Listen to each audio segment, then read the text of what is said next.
Welcome to the Ukrainian Museum of Canada. We are delighted to see you all here on this rainy evening. We have no idea how many people would show up, but we're thrilled to have you all here for this really wonderful talk by Paul Seesequasis, Exploring Archives and Identity, Indigenous Perspectives in Photography.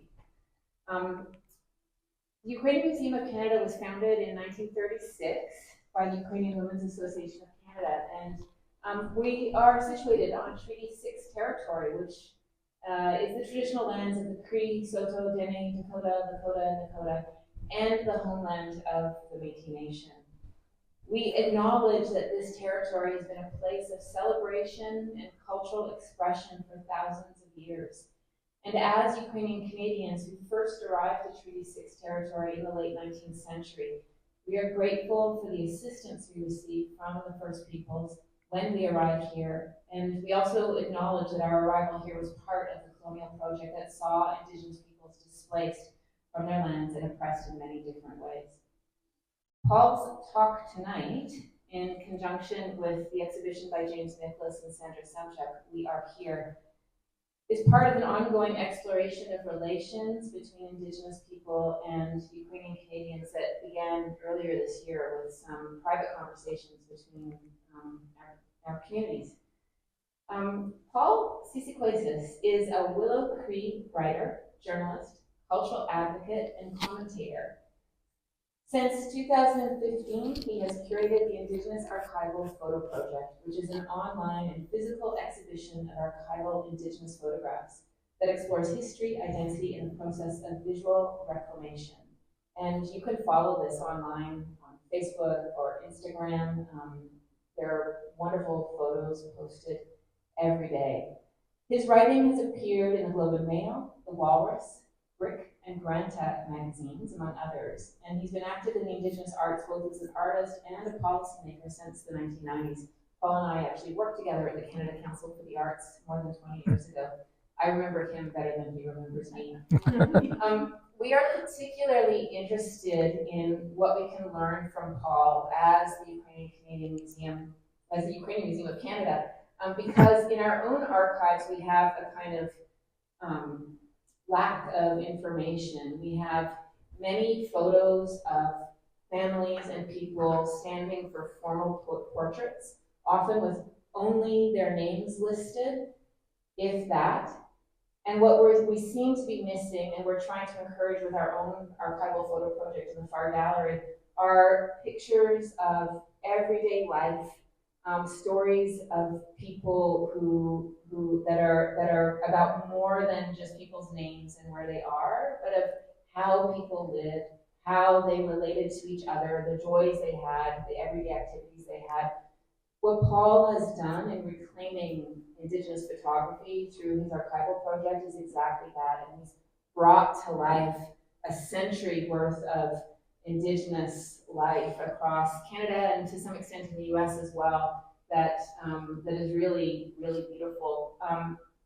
His first book on this project, Like a Toss Under a Midnight Sun, which was published how many years ago, Paul? 2019. 2019 is absolutely gorgeous. We don't have any copies of it here in the museum. McNally Robinson's does sell it. You can order it online. I frequently give it as a gift to people, but we do have 3 copies tonight of his latest book, which has just come out, People of the Watershed.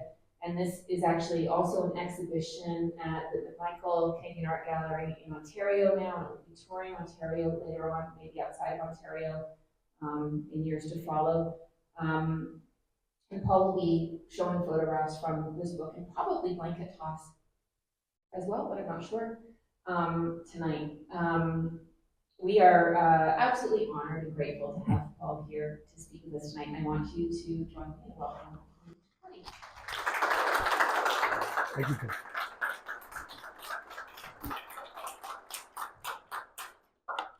Perfect. Thank you, Jen.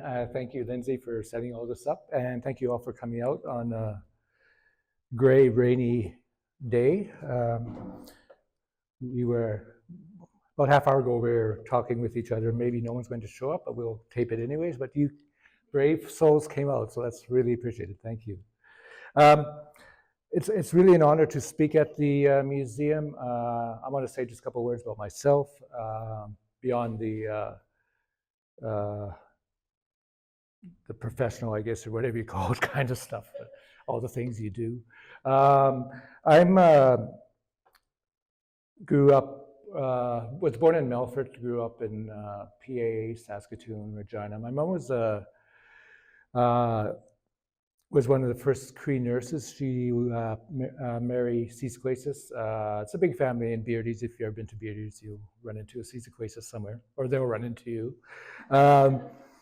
And she went to St. Michael's Residential School, graduated from St. Michael's in 53, 54. She began to take nurse training as a nurse at Humboldt, and she was the second Indigenous Cree nurse, Indigenous nurse in the province. Just before her was a woman, Jean Cuthand, who was the first Cree nurse in the province. So my mom did that, which is awesome. But she also met and married a man, Dennis Ogresko, who is Ukrainian. He worked for the railway. He's still alive, I can say. Put him in past tense. He's got Alzheimer's a bit, so he's obviously not here in that sense. But he worked for the CN and then worked for Canadian government. So they got married. So I'm a product of this, a living product of the Cree-Ukrainian connection, if you will. And I'm certainly not alone. There's thousands of us in the province. I'm happy you're all here. Tonight was kind of framed as a lecture, I guess. So I am going to read, which is a bit outside of my norm. So I will, at times, get off this paper and gives, hopefully, as it comes to me, some more spontaneous talk. But I do want to share this paper with you, and we'll have the slides going as we go through. I'm not going to refer directly to any slide. They're just going to run in the background, so you don't have to spend 20 minutes just looking at me. And God knows I wouldn't want to do that, so I'm sure you don't. So I'll start with a lecture. I'm going to start off with a quote from American writer Susan Sontag, who wrote a pretty seminal book at the time called On Photography. Now I'll quote her here. Quote, discreet, serious amateurs like Vroman being an early photographer, had been operating since the end of the Civil War. We're talking the American Civil War. They were the vanguard of an army of tourists who arrived by the end of the century eager for a quote-unquote good shot of Indian life. The tourists invaded the Indians' privacy, photographing holy objects and the sacred dances and places, if necessary, paying the Indians to pose and getting them to revise their ceremonies to provide more photogenic material. I want to start off with that quote because it kind of gives a bit of a good starting point, a good framing for the complex and sometimes not great relationship between indigeneity and photography and how it's been used over the past, since the advent of photography, which is really curious because, of course, photography began right at the time, really around the time just prior to the American Civil War, but really took off during the American Civil War. So it's always, photography in the North American sense, its birth was associated with war, with violence, then with manifest destiny, because the cameras came across at the same time the settlements were happening in both the United States and Canada. So it's in that framework that the first encounters between Indigenous people and photography occurred. So we have to see it in that kind of light, which isn't the brightest light, but we get happier as the story goes along. There is a photograph that Kiowa photographer Horace Pulau, and Horace Pulau was one of the first actual Indigenous photographers, Indian photographers. And for the sake of this lecture, I'm just going to say Indian, Métis, or Inuit, because I don't want to say Indigenous because it's just so generalized that, I'm comfortable in using the term Indian because it is a status Indian, it is an official term. So Horace Pulau took a photo in Anadarko, Oklahoma in 1950 that bears consideration. It was taken at the American Indian Exposition, and in it, framed, we see bleachers full of people, a bandstand in the center, and in the foreground, Indian children are dancing in regalia while facing them are several dozen white photographers of all ages.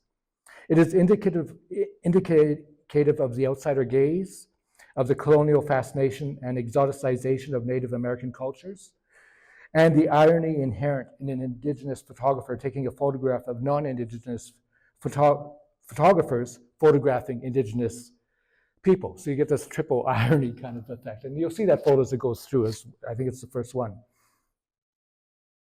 While Horst Puhlau's photographs are now with the National Museum of the American Indian and have been exhibited and published in books and studied in academia, in fact, during the decades he was actually taking photos with an insider's eye. He was not able to make a satisfactory living off the sale of his photos during his lifetime. The dominant culture was not interested in photographs of Indians taken by Indians.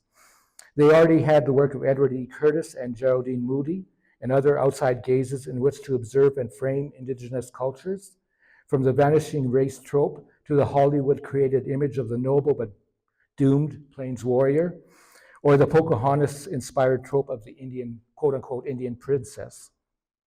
Puhlau's photographs framed Kiowa culture as being not stagnant, but adaptive. Its people dressed in contemporary fashion, military uniforms during the war, Second World War, as well as traditional regalia. It was a layered complexity that would only begin to be truly appreciated and reassessed at a time when photography overall, in the words of Walter Benjamin, Rohan Barthes, and Susan Sontag, was being critically examined on many fronts, including its portrayal of Indigenous peoples. While the camera did not do the damage of guns and diseases, it was nonetheless an intrinsic part of manifest destiny, and its framing left a generational negative portrayal of indigenous nations, layering stereotype upon stereotype, until only the most grounded in their communities were still able to make the distinction between what was real and inherently part of their communities and their culture, and what was in fact an artificial creation created by the colonial camera. It is necessary to comprehend the persuasiveness of these stereotypes in their many forms in order to appreciate what the first generation of Indigenous photographers were confronted by. Photographers such as Peter and Egypt Pitsiolak, George Johnson, James Brady from Saskatchewan, and Horst Puhlau were among those first generation of Indigenous photographers. The first generation of Indigenous photographers were few and geographically scattered. That they were geographically scattered is no surprise. It was not until the post-war period that cameras became affordable and the taking of photographs became common.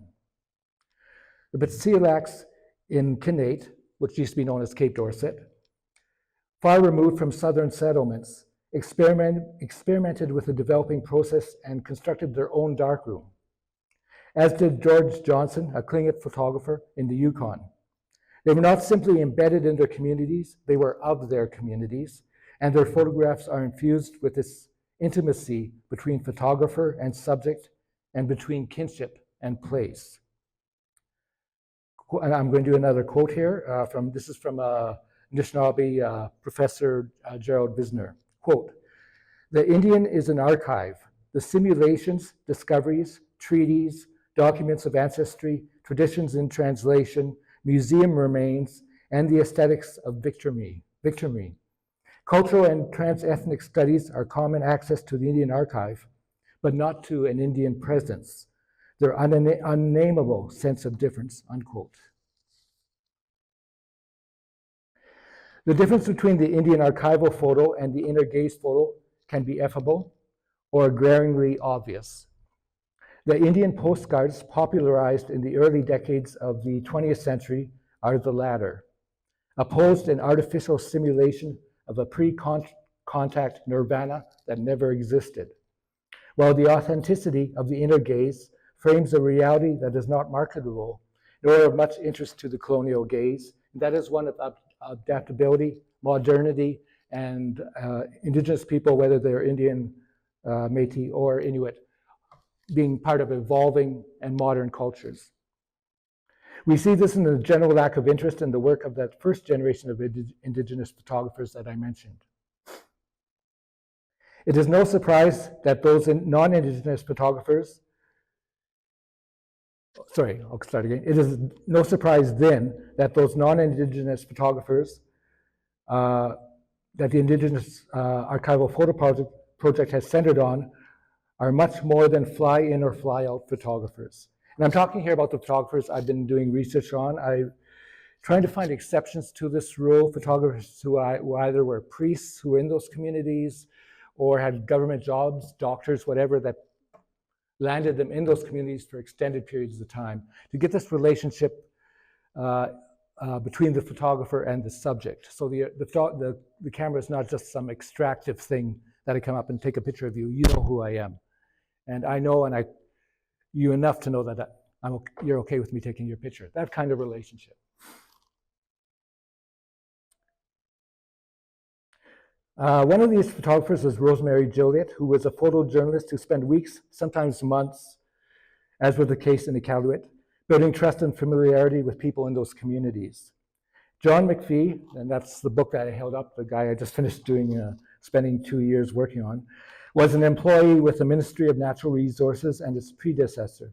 And it was as part of his job, he traveled to remote and fly-in Anishinaabe, Asinu, and Cree communities with his camera in tow.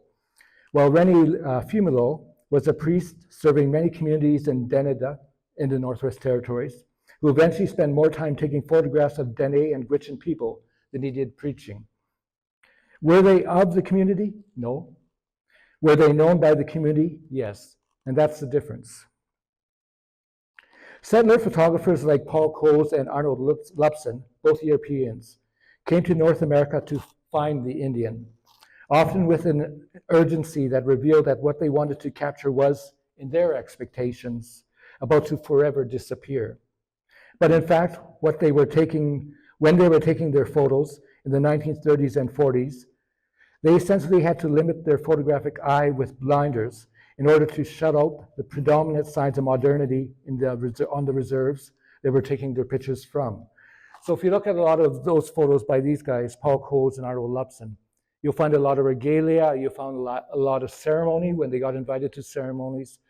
You'll see a lot of feathers and beads. You won't see Blackfeet working on the farm. You won't see them driving a tractor. You won't see them in everyday clothes. So it's this, or very rarely. So it's this distinction between the expectations of the photographer and the actual reality of these communities. I'm trying to find out where I was here now. Okay, this is I'm so not comfortable with reading off paper, but I'm doing it. So here we are. Both Lupson and Coles were obsessed with native tradition, dress, housing being teepees, of course, not houses with walls and electricity, horses, ceremony, dance, songs, and art. And they did their best to not record representations of adaptability and change, and for that matter, resilience in the Indigenous communities. This stasis, this narrow lens, emphasizes the predatory and selective gaze of a colonial lens.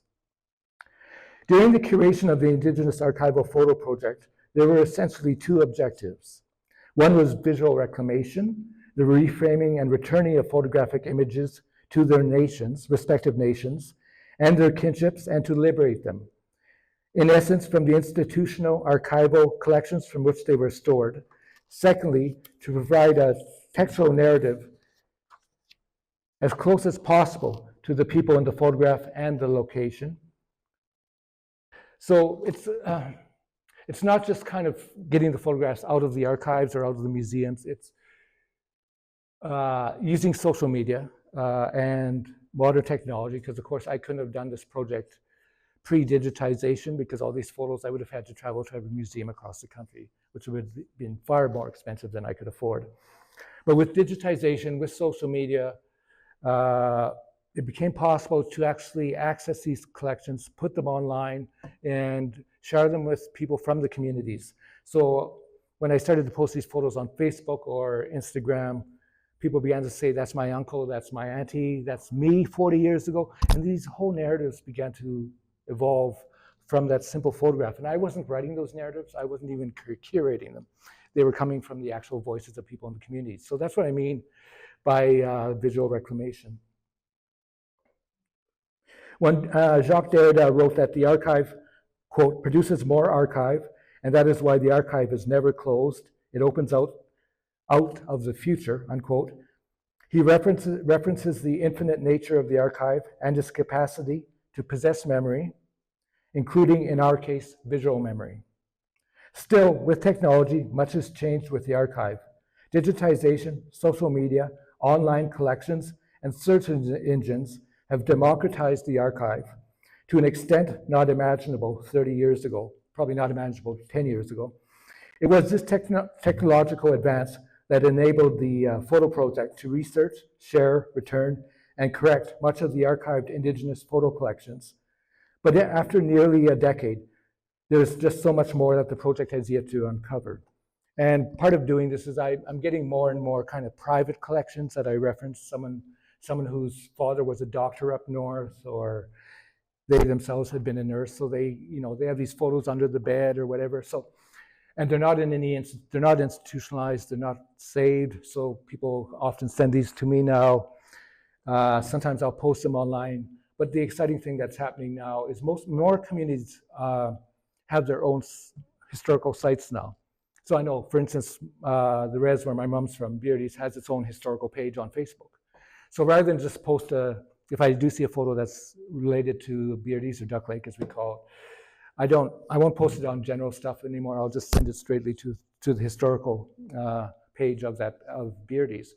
And that Beardy's is not an exception. There's dozens and dozens, more than I know of now, on Facebook. So, and this is a relatively recent development, which is awesome to see. When the Indigenous photograph is archived, it is preserved institutionally, but it exists severed from its connection to kinship and community. A divide that in the past could only be overcome by a physical connection between the archivist and the community researcher. But technology has enabled a more holistic interpretation and reappraisal. When descendants of someone in these photographs identifies them, it provides not only a name, but a much more layered web of connection that through the individual in the photograph, though the individual in the photograph may be gone, the reconnection of the image to kin and nation is like recovering a little bit of history that otherwise would remain untold. And in some ways, it's like reconnecting this person who's now obviously deceased back to their community, back to their family, back to their kinships. And it's a great process to see. In the absence of visual reclamation, the archived Indigenous photograph remains orphaned. Indigenous identities, both names and sense of place, require community acknowledgement and acceptance. The photograph that lies unseen in a file drawer or on the wall without context and connection is out of place and out of community. When a photograph is named, when it sparks a discussion from community members, when it provokes a memory and realization, when these prints are physically sent to descendants or to community archives, they are no longer orphaned as objects, but reunited as part of family history. It was just over a decade prior to the establishment of the Native, Indian, and Inuit Photographers Association, which was set up in the early 1980s in Canada, that American photographer Pamela Harris traveled to what was then called Spence Bay, now back to its original Inuit name, Taliuk, and initiated what became known as the Taliuk Darkroom Project. Wanting to be more than just an outside eye taking photographs, Pamela Harris, with the assistance of Inuit women in the small community, built a small darkroom at the local Women's Craft Center. And of course, we're talking analog, we're talking film here. This is pre-digital cameras, so especially if you're in a remote area, you basically, unless you want to wait months, to get your photos back, you found ways to build your own darkrooms, and that was a common practice for a lot of people. Their instructions on how to develop the film were written in syllabics, and women of the collective were given Kodak Instamatic cameras, and soon they were taking their own photographs, and rather than having to send them down south for development, they developed their own photographs in their own darkrooms in their own communities. Similarly, American photographer George LeGrady, on the invite of soon-to-be Grand Chief of the Cree Nation, Billy Diamond, spent months in the Cree communities of eastern James Bay and exited with hundreds of photographs of individuals and day-to-day life. More than this, LeGrady went further than most outside photographers in ensuring, over the following years, that he kept a connection with the James Bay Cree. His time in James Bay coincided with the Great Whale Hydroelectric Project undertaken by the Quebec government at the time with no consideration of the rights of the Cree who had lived in that land since time immemorial. Therefore, LeGrady's extensive photo engagement with the peoples of James Bay has both aesthetic and historical significance. LeGrady would catalog the collection online to ensure its availability to the communities, and he returned to the region several times to present the photos, to see them archived in the communities themselves, and to ensure that the images were not orphaned, but retained their integrity of kinship and connection. The settler gaze and the settler photographer are acquisitive, similar to zoological presentation. The Indigenous subject has been framed as curiosity. In this regard, the difference from the settler society is emphasized.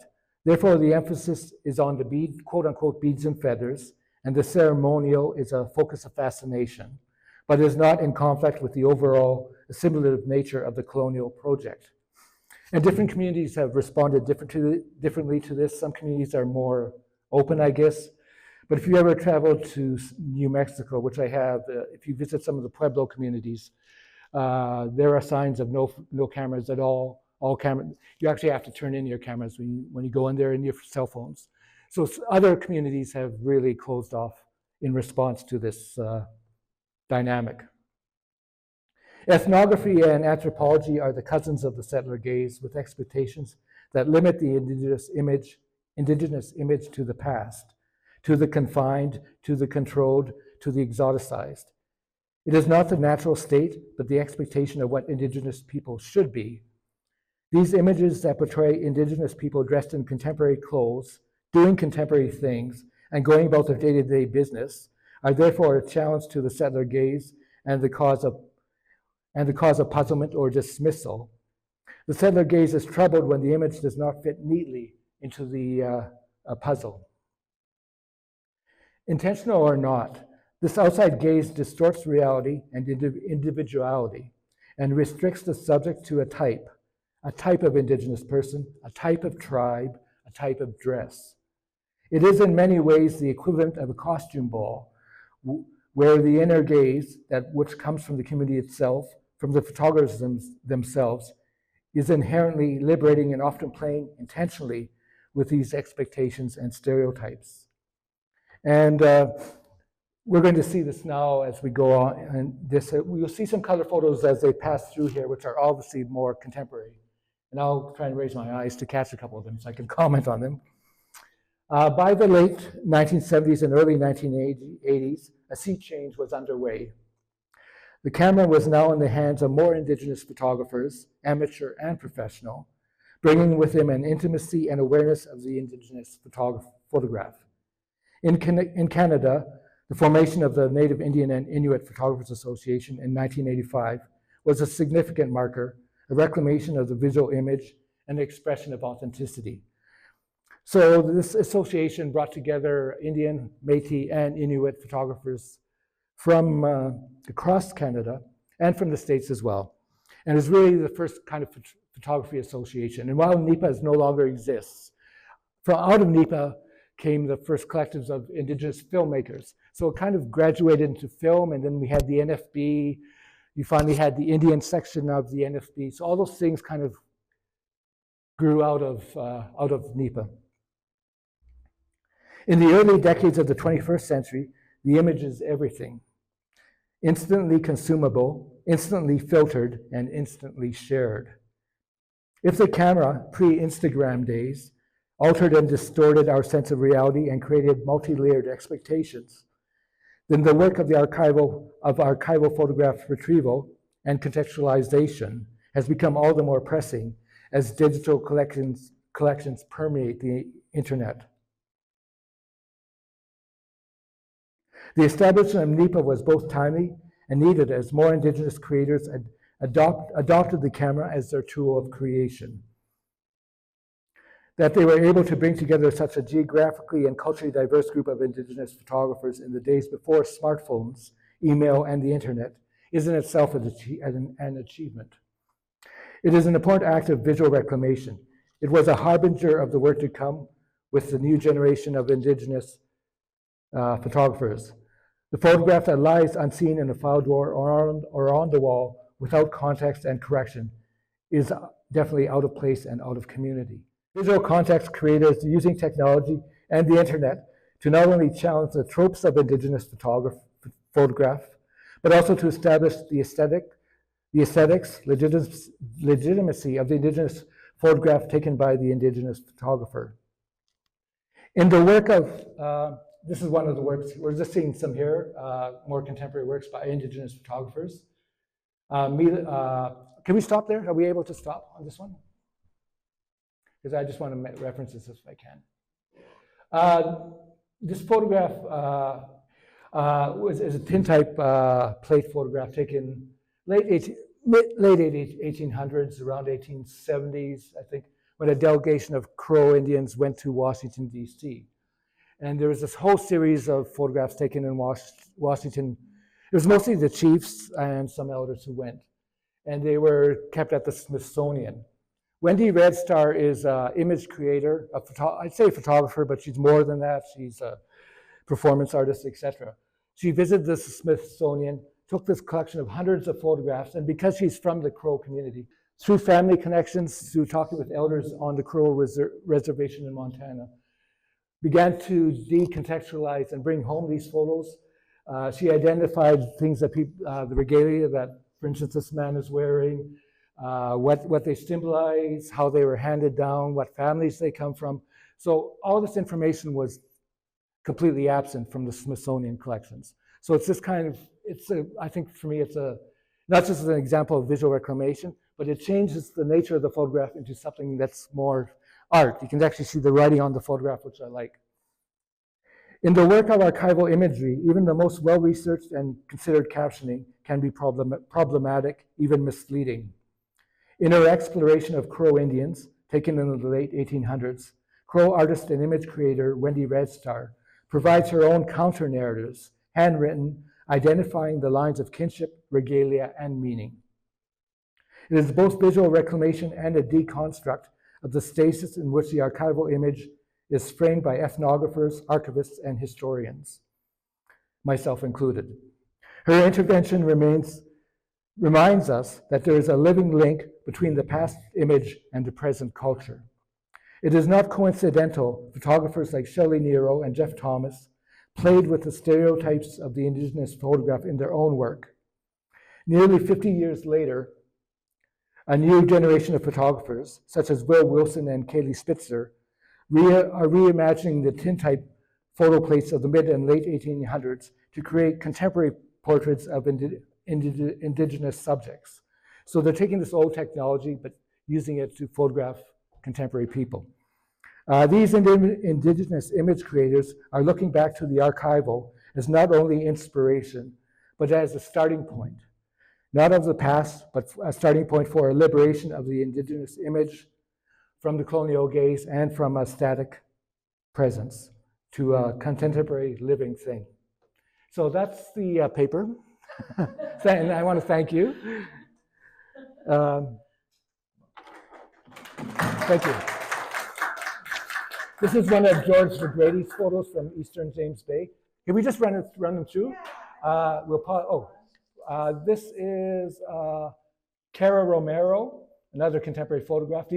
She does a series of photographs of California Indians and their relationship to water. Because if you've ever been to LA or Southern California, the dispossession was not just very profound from the Mexicans and from the Americans, but also the role of the church, intermarriage, etc. So a lot of the tribes basically went underground and called themselves Mexican or Chicano, because the worst thing you wanted to be was an Indian, because you were dispossessed, you had nothing. But that's kind of turning around. So Wendy Red Star, if we can go back to that photo. The ones where they're underwater.